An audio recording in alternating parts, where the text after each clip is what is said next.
Students, welcome back to my channel. आज इस video में हम बात करने वाले हैं 11th क्लास के चैप्टर नंबर 1 ऑफ बुक 2 के बारे में, यानी कि पॉलिटिकल थियोरी एंड इंट्रोडक्शन के बारे में। बट इससे पहले कि मैं पॉलिटिकल थियोरी के बारे में बात करूं, मैं आप सबसे पॉलिटिक्स के बारे में कुछ बात करना चाहती हूँ। क्योंकि हम पॉलिटिकल थियोरी पे जाएं, पूरी उसकी थियोरेटिकल कंसेप्ट्स को पढ़ें, उससे पहले हमें ये जानना बहुत ज़्यादा ज़रूरी है कि पॉलिटिक्स क्या होती है। ऑल्दो मैं अपने स्टूडेंट्स को हमेशा एक्सप्लेन करती हूँ कि पॉलिटिक्स आपके ब्रेड उठाने से लेकर के आपके लास्ट राइट्स जो होते हैं वहाँ तक आपके साथ रहती है। जब भी कभी आप अपने भाई बहन को ये बोलते हैं कि ये काम कर दे वरना मैं मम्मा को बता दूंगा कि तूने उस दिन ये किया था, वहाँ पर भी पॉलिटिक्स होती है। तो पॉलिटिक्स, इससे हमें पता चलता है कि कुछ भी नहीं बल्कि परस्यूट ऑफ सेल्फ इंटरेस्ट है। जहाँ पर कभी भी एक इंडिविजुअल अपने सेल्फ इंटरेस्ट के लिए कुछ काम करता है, वहाँ पर पॉलिटिक्स ओरिजिनेट करती है। तो पॉलिटिक्स का एक ही मतलब है, pursuit of self interest. So political theory के बारे में पढ़ना क्यों जरूरी है? तो सबसे पहले पॉलिटिकल थियोरी हमारे कुछ बेसिक क्वेश्चंस का आंसर देता है, जैसे कि फ्रीडम क्या होता है, इक्वालिटी क्या है। हम दिन भर इन कॉन्सेप्ट्स के बारे में बात करते हैं, लेकिन ये बहुत ज़्यादा कॉम्प्लेक्स कॉन्सेप्ट्स हैं जिनको समझने के लिए हमें बहुत ही ज़्यादा टाइम लगता है। तो उन सभी चीज़ों में हमें पॉलिटिकल थियोरी जो है वो बहुत ज़्यादा हेल्प करती है, और इसीलिए पॉलिटिकल थियोरी को पढ़ना और भी ज़्यादा ज़रूरी हो जाता है, उसके बारे में जानना और भी ज़्यादा ज़रूरी हो जाता है। तो क्योंकि वो हमारे कॉम्प्लेक्स क्वेश्चंस को आंसर करती है, इसलिए पॉलिटिकल थियोरी के बारे में पढ़ना बहुत ज़्यादा ज़रूरी है। इसके साथ साथ पॉलिटिकल थियोरी हमारी एक सिस्टमैटिक थिंकिंग डेवलप करती है। अब यहाँ पर सिस्टमैटिक थिंकिंग का क्या मतलब है?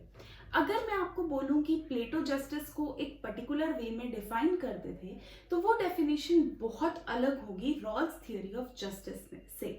ऐसा क्यों? क्योंकि प्लेटो जिस टाइम फ्रेम में लिख रहे थे और रॉल्स जिस टाइम फ्रेम में लिख रहे थे, दोनों ही बहुत अलग टाइम फ्रेम है। और जैसे जैसे दुनिया आगे बढ़ती है, वैसे वैसे इन प्रिंसिपल्स, इन कॉन्सेप्ट्स के मीनिंग भी चेंज होते रहते हैं। और इनके जब मीनिंग्स चेंज होते हैं, तो एक सिस्टमैटिकली सोचने की जो थिंकिंग की जो डेवलपमेंट है वो होती है। तो सिस्टमैटिक थिंकिंग भी जो है वो इन्हीं कॉन्सेप्ट्स, इसी थियोरी के थ्रू जो है वो एग्जिस्टेंस में आई है। उसके बाद जो बहुत ज्यादा इंपॉर्टेंट चीज है, जो पॉलिटिकल थियोरी को पढ़ना एक नेसेसिटी बनाती है, या पॉलिटिकल साइंस को भी इवन पढ़ना बहुत नेसेसिटी बनाती है, वो है स्टडी ऑफ कॉन्स्टिट्यूशंस। हम सभी कॉन्स्टिट्यूशन या प्रियम्बल के कुछ बेसिक प्रिंसिपल्स पॉलिटिकल साइंस में पढ़ते हैं।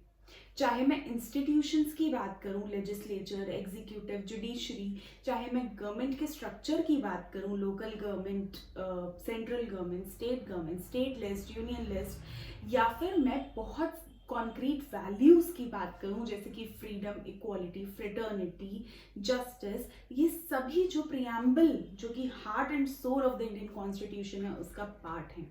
तो इन सभी के बारे में हम पढ़ते हैं political theory plus political science, दोनों में ही कंबाइंड। तो इसलिए बहुत ज़्यादा ज़रूरी हो जाता है इस सब्जेक्ट को पढ़ना, ताकि आप अपनी कॉन्स्टिट्यूशन, अपनी कंट्री के बारे में, उसके लॉ के बारे में जान सकें। और एक बहुत ही इम्पॉर्टेंट चीज़ है कि कोई ग्रेट थिंकर्स जिन्होंने डिफरेंट डिफरेंट आइडियाज़ दिए, वैल्यू सिस्टम दिए, हर किसी ने जस्टिस के बारे में कुछ कहा, हर किसी ने रियलिस्ट अप्रोच से कहा, किसी ने आइडियलिस्ट अप्रोच से कहा। सो अलग अलग वेज में उन्होंने वैल्यूज को डिफाइन किया, उन्होंने आइडियाज को डिफाइन किया।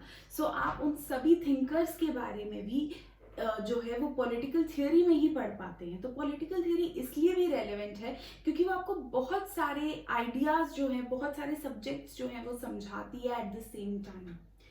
नेक्स्ट जो बहुत ही इंपॉर्टेंट पॉइंट है, जो पॉलिटिकल थियोरी को बहुत इंपॉर्टेंट बनाता है, वो है क्लैरिफाई करता है वो डिफरेंट तरीके के कॉन्सेप्ट्स को। अब मैं बोलूँ इक्वालिटी बहुत ज़रूरी है, जस्टिस बहुत ज़रूरी है, बट अगर मैं इक्वालिटी और जस्टिस का मीनिंग ही एक्सप्लेन ना करूँ, तो उनकी क्या वैल्यू रह जाएगी? कुछ भी नहीं। हम समझ ही नहीं पाएंगे कि इक्वालिटी क्या है, जस्टिस क्या है, फ्रेटर्निटी क्या है। सो इसलिए जो कॉम्प्लेक्स कॉन्सेप्ट्स हैं जैसे कि इक्वालिटी, जस्टिस, फ्रेटर्निटी, फ्रीडम, इन सभी को क्लैरिफाई करने का एक ही चीज़ काम करती है, वो है पॉलिटिकल थियोरी। तो जो कॉम्प्लेक्स हमारे कॉन्सेप्ट्स हैं उनको भी जो है वो पॉलिटिकल थियोरी ही हमें एक्सप्लेन करती है। और नेक्स्ट चीज़ है हमारा rule of law, separation of power, ये सभी हमने पढ़ा है, चेक्स एंड बैलेंसेस, ये सभी चीज़ें इंपॉर्टेंट हैं। ये सब, इन सब की डिटेलिंग जो है वो हमें पॉलिटिकल थियोरी और पॉलिटिकल साइंस में जानने को मिलती है और इसीलिए हमें इसे पढ़ना बहुत ज़्यादा ज़रूरी हो जाता है। अब आप कहेंगे कि ये तो बुक्स की बातें हो गई, थ्योरी की बातें हो गई, प्रैक्टिकल लाइफ में ये सब कहाँ चलता है या हम इसको प्रैक्टिस में कैसे ला सकते हैं? तो हाँ, मैं आपसे एग्री करती हूँ कि ये कोई मैथ्स या न्यूटन का लॉ नहीं है जो बिल्कुल कांस्टेंट रहेगा। अगर हम 10 साल बाद भी पढ़ेंगे तो पाइथागोरस थ्योरम सेम रहने वाला है, न्यूटन्स लॉ सेम रहने वाला है। इसलिए मैं अक्सर अपने ह्यूमैनिटीज़ के बच्चों से कहती हूँ कि जब उन्हें साइंस वाले बच्चे ये बोलते हैं कि तुम्हारा बहुत ईजी है ह्यूमैनिटीज़ में क्या पढ़ना है, तो मैं उन्हें एक बार यही कहती हूँ कि प्लेटो की जस्टिस पढ़ा दो, रिपब्लिक पढ़ा दो, शायद वो तुम्हें गुरु मान लेंगे।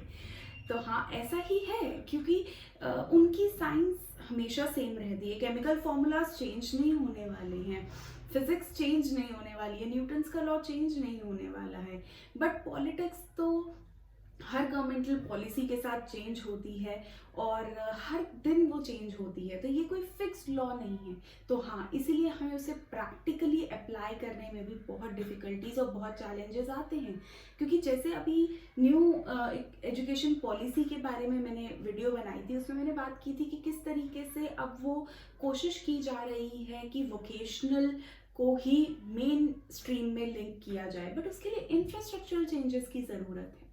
तो हमने उसे थ्योरेटिकली तो बोल दिया कि हाँ आज से ये पॉलिसी होगी, लेकिन उसे प्रैक्टिकली लाना जो है वो बहुत बड़ा चैलेंज है।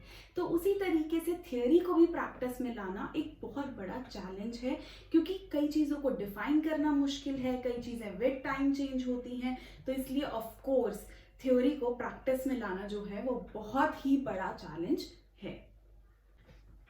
अब कुछ लोग कहेंगे कि पॉलिटिकल थ्योरी पढ़ना ही क्यों है या पॉलिटिकल साइंस पढ़ना ही क्यों है, तो उसके भी मैं आपको कुछ रीजंस देती हूँ। सबसे पहले तो इक्वालिटी, फ्रीडम, जस्टिस, इनका कोई एज ग्रुप नहीं है।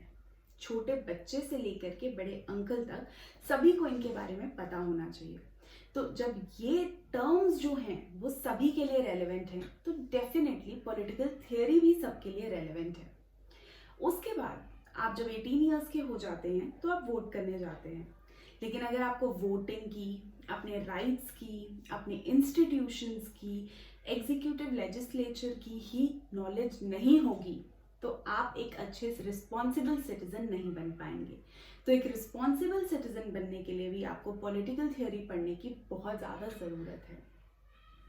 उसके बाद हम सब जानते हैं कि इक्वालिटी, जस्टिस, फ्रेटर्निटी, फ्रीडम, ये सभी बहुत एब्स्ट्रैक्ट कॉन्सेप्ट्स हैं। एब्स्ट्रैक्ट से मेरा मतलब है, अगर मैं बोलूँ ये कबर्ड है तो हम कबर्ड को डिफाइन कर सकते हैं कि स्टील की होगी, इस तरीके की होगी, या फिर ये चेयर है, चेयर को भी हम डिफाइन कर सकते हैं। ये एब्स्ट्रैक्ट नहीं है। लेकिन अगर मैं आपको बोलूँ इक्वालिटी, क्या आपके सामने कोई चेयर आ रही है, कोई टेबल आ रही है, कोई अलमीरा आ रही है? नहीं।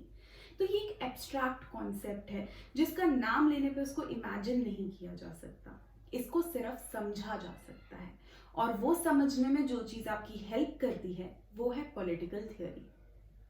और अगर आपको इसकी नॉलेज ना हो तो अक्सर जो बैठ करके डिबेट्स होते हैं और उनमें लोग कुछ भी बोल रहे होते हैं, आप उसी का ही हिस्सा बन जाएंगे, उसी भीड़ का हिस्सा जो कुछ भी बोलते रहते हैं डिबेट्स में।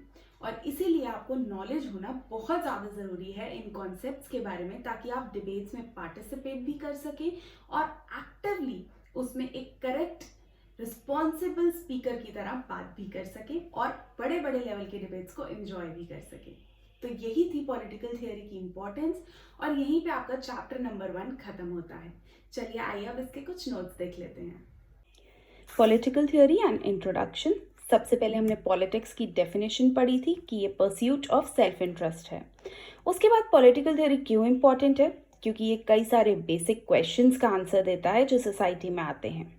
सिस्टमैटिक थिंकिंग डेवलप करता है, फ्रीडम, इक्वालिटी, जस्टिस और ऐसे कई सारे एब्स्ट्रैक्ट वैल्यूज़ को लेकर के। कॉन्स्टिट्यूशन के बारे में बताता है, ग्रेट थिंकर्स के आइडियाज़ और प्रिंसिपल्स को समझाता है, कॉम्प्लेक्स कॉन्सेप्ट्स जैसे कि फ्रीडम, इक्वालिटी उनको हमारे लिए क्लैरिफाई करता है, rule of law, separation of power, इन सभी की सिग्निफिकेंस को भी हमें समझाता है। अगर हम इसे प्रैक्टिस में अप्लाई करने की बात करें तो बहुत मुश्किल है, क्योंकि मैथ्स, फिजिक्स, केमिस्ट्री की तरह इसकी कोई सिंगल डेफिनेशन नहीं है, तो बहुत ज़्यादा डिफ़िकल्ट है इसे डिफ़ाइन करना और प्रैक्टिस भी करना। लेकिन इसे पढ़ना ज़रूरी है, क्योंकि ये हर एज ग्रुप के लिए रेलेवेंट है। हमारे पॉलिटिकल इंस्टीट्यूशंस के बारे में समझाता है, एब्स्ट्रैक्ट कॉन्सेप्ट्स के बारे में नॉलेज देता है जिनको हम डिफ़ाइन नहीं कर सकते, और डिबेट्स में पार्टिसिपेट करने में बहुत ज़्यादा हेल्प करता है। Welcome back guys. I hope आपको ये चैप्टर समझ में आ गया होगा। अगर आपको ये वीडियो अच्छी लगी है तो लाइक, शेयर एंड कमेंट करना बिल्कुल ना भूलें। चैनल को सब्सक्राइब कर दें। अपने कोई भी डाउट्स आप यहाँ पे कमेंट सेक्शन में भी लिख सकते हैं। इंस्टाग्राम पेज पे भी आप अपने डाउट्स पूछ सकते हैं, उसे फॉलो करना ना भूलें। और फेसबुक पेज को भी ज़रूर ज़रूर ज़रूर फॉलो कर लें।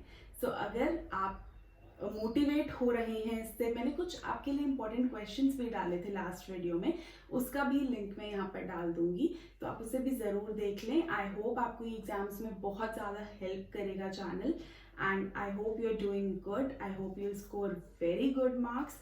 सो if you are enjoying, keep watching, और आप 12th क्लास में भी इस चैनल की हेल्प से बहुत अच्छा स्कोर कर सकते हैं। Thank you all of you. God bless you.